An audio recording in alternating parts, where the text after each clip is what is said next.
এক জাম্প করে চলে গেলাম ইন্ডিয়ার বর্ডারে। আসসালামু আলাইকুম দর্শক বন্ধুরা, আশা করি সবাই অনেক অনেক ভালো আছেন। আমরা এই মুহূর্তে রয়েছি ঢাকা বিমানবন্দর রেলওয়ে স্টেশন। আমাদের এবারের গন্তব্য দেশের সর্ব উত্তরে অবস্থিত অপরূপ সুন্দর তেঁতুলিয়া। তেঁতুলিয়া বাস, ট্রেন কিংবা নিজস্ব গাড়ি নিয়ে যাওয়া যায়, তবে আমরা ট্রেনে করে যাচ্ছি। আমাদের ট্রেনের শিডিউল ছিল রাত 11টা থেকে, আর এই মুহূর্তে রাত 12:45 বাজে। প্রায় 2 ঘন্টা লেট হয়েছে আমাদের ট্রেনটি আসতে। আপনারা যারা পঞ্চগড় বা তেঁতুলিয়া যাবেন তারা অবশ্যই চেষ্টা করবেন সন্ধ্যার ট্রেনের টিকিটটি কাটতে। আর ঢাকা থেকে পঞ্চগড়ের ট্রেনের টিকিট 595 টাকা। রাতের বেলা ট্রেন থেকে বাইরে তেমন কিছুই দেখা যাচ্ছিল না, কিন্তু ভোর হতেই ট্রেন জার্নির আসল মজাটা পেতে শুরু করবেন। বাইরের দৃশ্যগুলো আপনাকে নিঃসন্দেহে মুগ্ধ করবে। বলা হয়ে থাকে ঢাকা থেকে যত দূরে যাবেন বাংলাদেশের সৌন্দর্য ততই বেশি উপভোগ করতে পারবেন।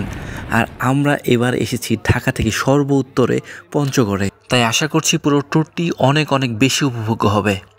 দর্শক বন্ধুরা, ঘড়িতে দুপুর 12:20 বাজে। আমরা এই মুহূর্তে পৌঁছে গেছি পঞ্চগড় রেল স্টেশনে। রেল স্টেশনের বাইরে অনেকগুলো অটো দাঁড়িয়ে আছে। এই অটোগুলো থেকে একটা অটোতে করে আমরা শুরুতে যাব অটো স্ট্যান্ডে, সেখান থেকে যাব তেঁতুলিয়া। এই যে পঞ্চগড় রেলওয়ে স্টেশন। যেহেতু এখানে আসতে আসতে দুপুর হয়ে গেছে, তাই আমরা শুরুতেই লাঞ্চটা সেরে নেব। আর এখানকার সবচেয়ে জনপ্রিয় হচ্ছে এই মামা ভাগিনা হোটেল। আর এটা হচ্ছে বাংলা বান্ধা যাওয়ার যে সড়কটি, সেটা আমরা এদিক দিয়েই যাব। তবে এখন চলুন এখানকার খাবারের মানটা একটু দেখে নিই, আর এখানে লাঞ্চটা সেরে নেব। গরুর মাংস আছে, গরুর কলিজি আছে, গরুর লটপটি আছে, গরুর মাংস, এটা গরুর কলিজা, এটা কলিজা, আর এটা গরুর লটপটি, আর এটা ঘাসের মাংস আর ভুনা। একটু দামটা বলবেন কোনটা দাম? গরুর মাংস 150 টাকা, গরুর কলিজা 150 টাকা, গরুর লটপটি 100 টাকা, ঘাসের মাংস 150। আচ্ছা, আপনাদের ভিতরে কি কি রয়েছে? সবজি আছে, মিষ্টি ভর্তা আছে। এটা কি? এটা আলুর ভর্তা। আর এটা ভাজি। আচ্ছা, ওটা সবজি। মাছ নাই? আচ্ছা আচ্ছা আচ্ছা, আমরা শুনতে পাচ্ছি হোটেলের খাবার মান ভালো। আপনার নামটা কি? মোহাম্মদ লাবু ইসলাম। এই হোটেলের বয়স কত? এটা এখানে বেশি দিন হয়নি, আগে রেল স্টেশনে গিয়েছিল, তবে এখানে আসি। ঠিক আছে, আমরা খেয়ে দেখি কেমন। হ্যাঁ,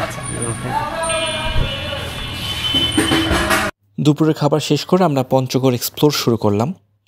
সামনে রয়েছে ইন্ডিয়ান বর্ডার, আমরা আপনাদেরকে সেই দিকেই নিয়ে যাচ্ছি। ওই যে দূরে সীমান্ত দেখা যাচ্ছে, আমরা আপনাদেরকে সেই দিকটায় নিয়ে যাব। অনেকে এখানে এলে এই জায়গাগুলো ঘুরতে আসেন। অপরূপ সুন্দর একটি জায়গা, দেখুন একদম প্রাকৃতিক বলতে যা বোঝায় এখানে ঠিক তাই। এখানে কৃত্রিম কোনো কিছুই পাবেন না। এই যে নদীর পাশ শেষ, এটি হচ্ছে গিয়ে বড়বিল্লার বর্ডারের শেষ সীমানা। এটা পরে যাওয়া যাবে না। ইন্ডিয়ার দেখাচ্ছে ওই যে গাছগুলো সব ইন্ডিয়ার গাছ। হ্যাঁ, দুই পাশে চা বাগান, বড়বিল্লা বর্ডারের চা বাগান। হ্যাঁ, এখন বাজে সকাল 6:37। আমরা এখন যেই জায়গাটা রয়েছি সেটার নাম হচ্ছে হাতিভাঙ্গা আমার একটা জায়গা। মূলত এই অনেকে শিলিগুড়ি ব্রিজ নামে অনেকে চেনে। মূলত এখান থেকে একটা ভালো একটা ভিউ পাওয়া যায়। যদিও আজকে প্রচণ্ড কুয়াশার কারণে জানি না দেখতে পারবো কিনা, তবু আমরা রাত 4:30-এর দিকে আমরা এখানে আসছি। তখন একদম আমাদের মতো আরও অনেকে ছিল। তো আজকে যেহেতু প্রচণ্ড কুয়াশা, তো কুয়াশার কারণে এখন পর্যন্ত আমরা দেখতে পাচ্ছি না। আর এই জায়গাটা মূলত একটা নদীর পাড় অবস্থান, যেটার নাম হচ্ছে মহানন্দা নদী। আপনি দেখতে পাচ্ছেন জায়গাটা। এই মহানন্দা নদীর পাশ থেকেই মূলত ওই পাশে আছে ইন্ডিয়ার বর্ডার, যেটা শিলিগুড়ি ব্রিজ নামে অনেকে চেনে। ওই আমাদের এই পাশ থেকে ওই পাশে গেলেই শিলিগুড়ি ব্রিজ দেখা যায়। তো মূলত ওই কারণে জায়গাটার নাম শিলিগুড়ি ব্রিজ। আবার অনেকে বলে থাকে যে হাতিভাঙ্গা, এই পাশে বলে হাতিভাঙ্গা, ওই পাশে বলে শিলিগুড়ি ব্রিজ। তো আমরা যে এইখান থেকে না দেখতে পারি, তো সেই ক্ষেত্রে আমরা চলে যাবো ডাকবাংলার মোড়ে। ডাকবাংলার মোড় থেকেও ভালো একটা দৃশ্য দেখা যায় কাঞ্চনজঙ্ঘার। যদি সেখান থেকেও না দেখতে পারি, তো সেই ক্ষেত্রে বলতে হবে যে আমাদের প্রচণ্ড দুর্ভাগ্য। আমরা দুই জায়গা থেকে ট্রাই করব, বাকিটুকু আল্লাহর ইচ্ছা। কাঞ্চনজঙ্ঘা দেখতে না পেলেও জায়গাটা কিন্তু খুবই সুন্দর। অনেকটা দার্জিলিংয়ের ফিল পাওয়া যায় এখানে এলে।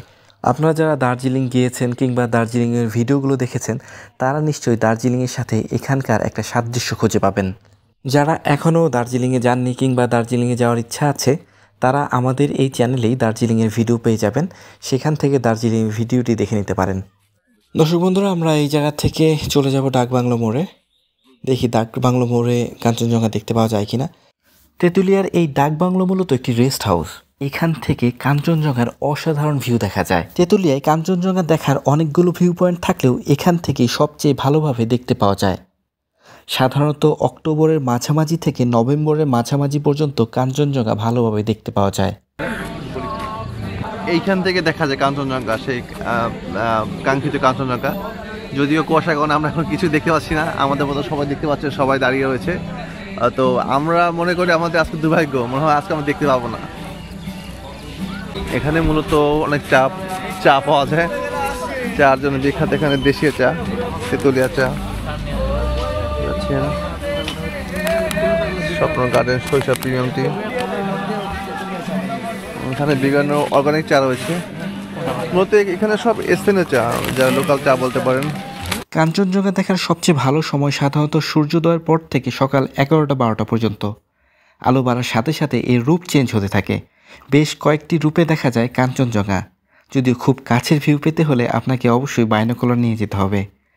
এছাড়াও ডাকবাংলোর পাশে গড়ে তোলা পিকনিক স্পটেও আপনি সময় কাটাতে পারেন।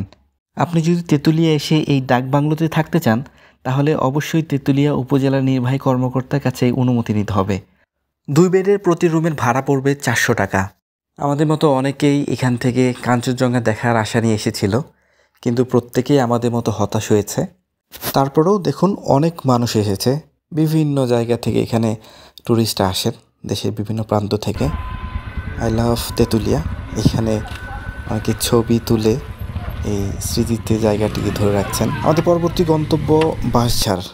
শুনতে একটু অবাক লাগলেও এখানে যারা ঘুরতে আসেন তারা এই বাঁশ বাগান ঘুরে যান।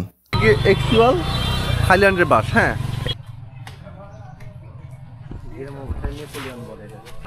আর এইটা হচ্ছে গিয়ে তাইওয়ানের বাঁশ, হ্যাঁ, তাইওয়ানের বাঁশ। আপনাদেরকে একটা আইক্যা ছাড়া ছবি তাইওয়ানের বাস,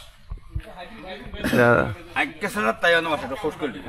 আইক্যা ছাড়া তাইওয়ানের বাস।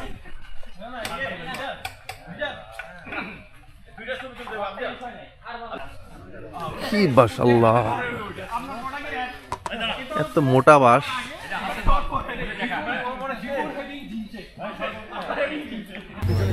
বন্ধুরা, চা বাগানের কথা উঠলে মনে হয় সিলেট বা শ্রীমঙ্গলের কথা।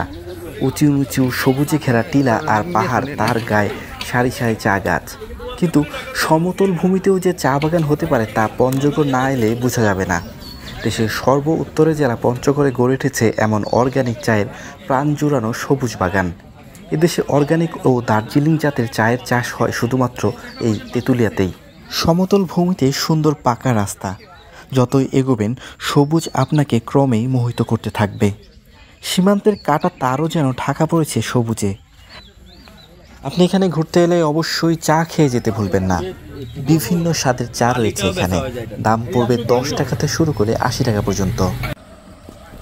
আমরা এখন রয়েছি আমতলী বাইপাস একটা সড়কে, যে সড়কের দুই পাশেই চা বাগান রয়েছে। অসাধারণ দৃশ্য। এই পর্যন্ত যতগুলো চা বাগান দেখেছি সবচেয়ে ভালো দৃশ্য মনে হয়েছে আমার কাছে এই আমতলী বাইপাস সড়কের চা বাগানগুলো। আপনাদের সাথে একটা মজার বিষয় শেয়ার করছি, কাছে আসুন। আমি এখন রয়েছি, আমি এখন রয়েছি বাংলাদেশ সীমান্তে। দেখতে পাচ্ছেন বাংলাদেশ, MP 436 বাংলাদেশ। আমি এখন এক জাম্প করে চলে গেলাম ইন্ডিয়ার বর্ডারে। চলে গেছি। এখন দেখতে পাচ্ছেন 436 ইন্ডিয়া। আমি কোনো ভিসা ছাড়া, কোনো পাসপোর্ট ভিসা ছাড়া আমি চলে আসছি বাংলাদেশ ইন্ডিয়া। বন্ধুরা, সীমান্তের কাঁটাতারও এই চা বাগানে সবুজ ঢেকে গেছে। একই বাগানে রয়েছে ভারত এবং বাংলাদেশ। সত্যি অবাক করার মতো একটা ব্যাপার। সত্যি বলতে আপনি যদি কাঞ্চনজঙ্ঘা নাও দেখতে পান, এমন সৌন্দর্য ঢাকায় বসে কখনোই দেখতে পাবেন না। বন্ধুরা, আমরা এই মুহূর্তে এসেছি তেঁতুলিয়ার সেই বিখ্যাত তেঁতুল গাছের কাছে। যে তেঁতুল গাছকে ঘিরে এই এলাকার নাম হয়েছে তেঁতুলিয়া, সেই তেঁতুল গাছ না দেখলে কি হয়। আমরা এই মুহূর্তে রয়েছি তেঁতুলিয়া চৌরাস্তাতে। এই তেঁতুলিয়া চৌরাস্তাতেই সেই তেঁতুল গাছের অবস্থান। এই যে সেই বিখ্যাত তেঁতুল গাছ, বিশাল আকৃতির এই তেঁতুল গাছকে ঘিরেই এই জায়গার নামকরণ করা হয়েছে তেঁতুলিয়া। যারা তেঁতুলিয়া ঘুরতে আসেন তারা এই তেঁতুল গাছ দেখতেও কিন্তু ভোলেন না। বন্ধুরা, আমাদের সামনে রয়েছে Bangla hotel and fast food. এটা তেঁতুলিয়ার খুব নামকরা একটা হোটেল। আমরা এখন তেঁতুলিয়া ঘুরে আবার ঢাকার দিকে রওনা দেব।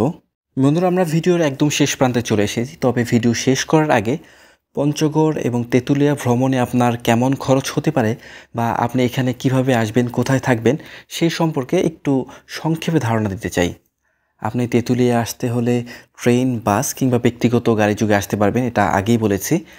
বাসের ভাড়া পড়বে 1000 থেকে 1100 টাকা নন এসি, এবং এসি বাস একটা রয়েছে সেটা 1900 টাকা ভাড়া পড়বে।